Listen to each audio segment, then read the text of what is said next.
Hola, bienvenidos a Medicina Interna Educa. Hoy pondremos en práctica lo aprendido en la cápsula anterior, con diversos casos clínicos. Así que, sin más preámbulos, comencemos. Primer caso. Paciente, sexo femenino, 18 años de edad, previamente sana.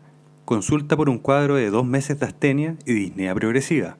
Además, relata historia de sangrados menstruales abundantes, equimosis fácil y aparición paulatina de palidez mucocutánea. Al analizar el caso, la presencia de astenia y disnea progresiva en un contexto de sangrado con palidez mucocutánea nos orientan fuertemente que hay una disminución de la serie roja. El hemograma muestra una anemia moderada, microcítica hipocrómica, con RDW aumentado. Los leucocitos están en rango y las plaquetas elevadas. En el frotis observamos anisocitosis, poiquilocitosis y eritrocitos pálidos, hipocrómicos. ¿Cuál es la anemia más probable de esta paciente? Una anemia por déficit de hierro. Aquí quiero destacar 2 puntos. El primero, la anemia ferropénica suele asociarse a una trombosis reactiva, que es el reflejo medular de tratar de compensar la anemia. El segundo es un error frecuente en la práctica clínica, que es considerar normal la anemia por sangrado menstrual. Un proceso fisiológico no debería producir anemia. Por ello, ante una menorragia con anemia, siempre se debe buscar alguna causa, ya sea anatómica, por miomas, o alguna coagulopatía. ¿Cómo objetivamos el déficit de fierro? Ante toda anemia microhipo, el segundo paso a seguir es objetivar o descartar el déficit de fierro mediante su cinética.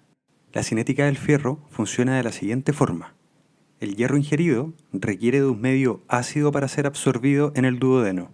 Entra al enterocito gracias a la proteína DMT1. Una vez dentro del enterocito, pasa a nivel sérico gracias a la ferroportina, que es la única proteína exportadora de hierro. En el plasma, el hierro viaja unido a la proteína transportadora transferrina, el cual lo dirige hacia los órganos diana, la médula ósea, donde participa en la eritropoiesis, y al hígado, donde es almacenado como ferritina. El verdadero director de orquesta de este proceso es la epsidina, proteína sintetizada en el hígado, que cumple la función de inhibir a la ferroportina. Así, a mayor epsidina, se bloquea la ferroportina, lo que secuestra al hierro dentro del sistema monocito-macrófago como a nivel del enterocito, disminuyendo el hierro sérico. En cambio, con bajos niveles de epsidina, se favorece la salida de hierro del enterocito y del macrófago, aumentando la absorción a nivel intestinal y la disponibilidad sérica de hierro. En suma, a mayor epsidina, menor absorción de hierro. A menor epsidina, mayor absorción de hierro. En base a lo mencionado, la interpretación de la cinética del hierro será la siguiente. En la presencia de una anemia ferropénica, encontramos niveles bajos de fierro en sangre. Compensatoriamente, los niveles de transferrina van a aumentar. Sin embargo, la ausencia de fierro produce bajísimos niveles de saturación de transferrina, característicamente menores del 16%. Las reservas de fierro, ya completamente depletadas, muestran rangos muy bajos de ferritina, menores a 10. Finalmente, de contar con dicho examen, podríamos medir los niveles de epsidina, los cuales van a estar francamente suprimidos. Uno de los principales diferenciales de la anemia microcítica hipocrómica son las anemias por inflamación. Recordando que la epsidina es una proteína de fase aguda, los procesos inflamatorios elevan esta proteína, lo que disminuye la absorción intestinal de hierro y favorece su secuestro en el sistema monocito-macrófago. En la cinética del fierro se observa ferremia baja, saturación de transferrina disminuida, pero rara vez menor al 16%, y una transferrina reducida, debido a la acción macrofágica y al menor estímulo para su síntesis. Finalmente, al tratarse de proteínas de fase aguda, tanto la ferritina como la epsidina se van a encontrar elevadas, un hallazgo característico de este tipo de anemia. Segundo caso clínico. Paciente de sexo masculino, 20 años de edad. Consulta al control ya con resultados de exámenes ante el estudio de una anemia. Al hemograma podemos observar una anemia leve, microcítica e hipocrómica, con RDW normal, es decir, todos los glóbulos rojos son del mismo tamaño, homogéneos, ya indicativo de que posiblemente esto no es una ferropenia. El recuento de blancos es normal y también el plaquetario.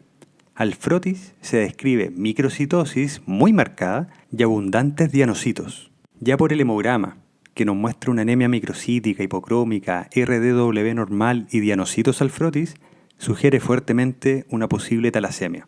Pero continuemos con este análisis. En los exámenes complementarios se evidencia una hiperbilirrubinemia de predominio indirecto más ascenso de la LDH, es decir, posiblemente una anemia hemolítica. La cinética del hierro es normal. En base a su sospecha diagnóstica, ¿qué examen solicitaría para continuar el estudio? Por las características de la anemia, la presencia de adianocitos, exámenes sugerentes de hemólisis con una cinética del hierro normal, el siguiente estudio ante la sospecha de talasemia es la electroforesis de hemoglobina. Tercer caso clínico. Paciente de sexo masculino de 28 años de edad. Consulta por un cuadro de 3 semanas de compromiso del estado general, fiebre, tos productiva mucopurulenta, calofríos, gingivorragia y equimosis fácil, asociado a palidez mucocutánea de rápida instauración. Analizando la historia, podemos destacar 3 pilares: fiebre, infecciones, anemia y sangrado. Esto nos orienta a que las 3 series hematológicas están afectadas, es decir, pancitopenia de rápida evolución. En estos casos debemos descartar dirigidamente la presencia de una neoplasia hemato-oncológica, en particular las leucemias agudas. Al hemograma se aprecia una anemia severa, macrocítica con RDW amplio, muchos tamaños distintos de glóbulo rojo. La serie blanca también está reducida a costa de neutropenia y hay un ascenso significativo de los monocitos. El recuento plaquetario bajo. Se objetiva entonces una pancitopenia. Al frotis se evidencian células de gran tamaño, con relación núcleo-citoplasma aumentados y abundantes gránulos azurófilos, descripción sugerente de blastos. Cabe destacar que los hemogramas automatizados, el conteo de blastos los informan en los monocitos. Es por eso que en este hemograma hay un ascenso de los monocitos. ¿Cuál es el diagnóstico más probable? El caso clínico corresponde a una leucemia mieloide aguda, alta sospecha de una promielocítica, también conocida como M3, por las características del blasto. Es importante el estudio genético para detectar la translocación 15-17, puesto que la presencia certifica la leucemia M3 y nos habla de una favorable respuesta al manejo con ácido transretinoico. Caso clínico número 4. Acá tenemos a una paciente de sexo femenino, 40 años de edad. Cursa su 4º día de hospitalización en el contexto de una neumonía adquirida en la comunidad, con imágenes de infiltrado intersticial bilateral a su ingreso. Hoy tiene un franco deterioro clínico, astenia, adinamia, disnea e inicio de orinas oscuras. El hemograma muestra una anemia severa con BSM muy aumentado, megaloblástico, CHCM elevado y un RDW amplio. La anemia es regenerativa por el índice reticulocitario sobre 3. En la serie blanca se observa leucocitosis de predominio polimorfonuclear junto a trombocitosis. En el frotis se evidencia hema-aglutinación de glóbulos rojos y presencia de reticulocitos. Recordemos que pocas anemias son regenerativas, esencialmente las hemolíticas y las asociadas a sangrado agudo. Causas de CHCM elevado también son reducidas, principalmente la hemaglutinación y la esferocitosis hereditaria. En este caso, el frotis confirma la hemaglutinación. En resumen, se trata de una anemia severa, megaloblástica regenerativa con hemaglutinación en el contexto de una inflamación aguda intensa, muy probablemente asociada al cuadro séptico de origen pulmonar. Continuemos con el análisis. Los exámenes complementarios muestran una hiperbilirrubinemia indirecta, con LDH elevada, hallazgos que apoyan la sospecha de una anemia hemolítica. El test de Coombs directo positivo para C3, con negatividad para IgG, orientan hacia una anemia hemolítica autoinmune por anticuerpos fríos. Entonces, ¿cuál es el diagnóstico más probable? Una infección por Mycoplasma pneumoniae, agente clásico responsable de la anemia hemolítica por aglutininas frías.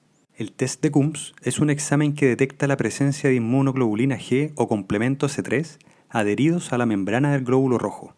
En otras palabras, demuestra la anormalidad de tener anticuerpos o complementos fijados en la membrana del glóbulo rojo contra antígenos propios.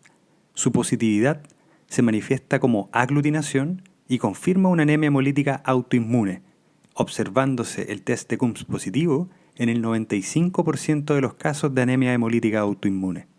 Su interpretación depende de la molécula que resulta positiva, teniendo 3 posibles resultados: IgG positiva con o sin la presencia de C3 positiva. La presencia de IgG positiva, independiente del complemento, siempre nos habla de una anemia hemolítica por anticuerpos calientes, que reacciona a temperaturas fisiológicas, y es la forma más frecuente de anemia hemolítica autoinmune. El último resultado, IgG negativa con C3 positivo, indica la activación de complemento mediada por IgM, la cual no se detecta directamente, pero se infiere ante la combinación de C3 positiva con IgG negativa. La IgM es un anticuerpo frío y actúa a temperaturas más bajas. Cuando obtengo el resultado de una IgG positiva, el anticuerpo siempre será caliente y sus principales causas son las enfermedades autoinmunes como el lupus, el Sjögren, el síndrome de Evans, etc., el uso de drogas y las neoplasias hemato-oncológicas, sobre todo los linfomas. En cambio, cuando la positividad es por C3, con ausencia de IgG, es mediado por anticuerpos fríos. Sus causas más frecuentes son las infecciones por micoplasma, como el caso clínico, y algunos virus como el virus Epstein-Barr, los linfomas y las drogas. Último caso clínico. Paciente de 20 años, previamente sano, consulta por dolor abdominal, diarrea disentérica, fiebre, calofríos y palidez mucocutánea. Nos dan su hemograma, donde encontramos una anemia moderada, normo-normo, con un índice reticulocitario del 6%, regenerativa, con leucocitosis y trombocitopenia, alfrotis, esquistocitos, fragmentos de glóbulo rojo. El resto de los exámenes confirma la hemólisis, junto un test de Coombs negativo, lo que descarta la autoinmunidad. La función renal es compatible con una injuria renal aguda y las pruebas de coagulación resultan normales, lo que descarta una posible coagulación intravascular diseminada. En base a lo anterior, ¿cuál es el diagnóstico más probable? Un síndrome hemolítico urémico. El CHU es una microangiopatía trombótica desencadenada habitualmente por la infección bacteriana, que puede presentarse mediante diarrea disentérica o una infección urinaria. Las dos principales bacterias responsables son la E. coli enterohemorrágica y la Shigella, ambas productoras de toxina Shiga. Esta toxina genera daño endotelial sistémico, pero sobre todo a nivel renal glomerular. Esto conduce a una injuria renal aguda, activación masiva de plaquetas, produciendo plaquetopenia, formación de microtrombos, anemia hemolítica microangiopática, ya que los glóbulos rojos chocan con estos microtrombos rompiéndose, evidenciando al frotis los esquistocitos, y fenómenos isquémicos hemorrágicos, siendo un gran diferencial la coagulación intravascular diseminada. El manejo radica en evitar las intervenciones dañinas, como el uso de antibióticos empíricos, puesto que empeoran el cuadro al aumentar en circulación los niveles de toxina. También evitar los nefrotóxicos, como los antiinflamatorios, etc. La expansión de volumen es fundamental.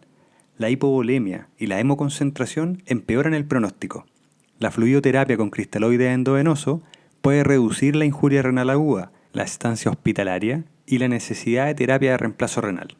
El soporte renal debe ser precoz y la transfusión de hemoderivados, tanto de glóbulos rojos como plaquetario, debe ser acorde a los criterios de transfusión.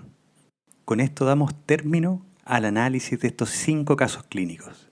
Espero les haya sido de ayuda.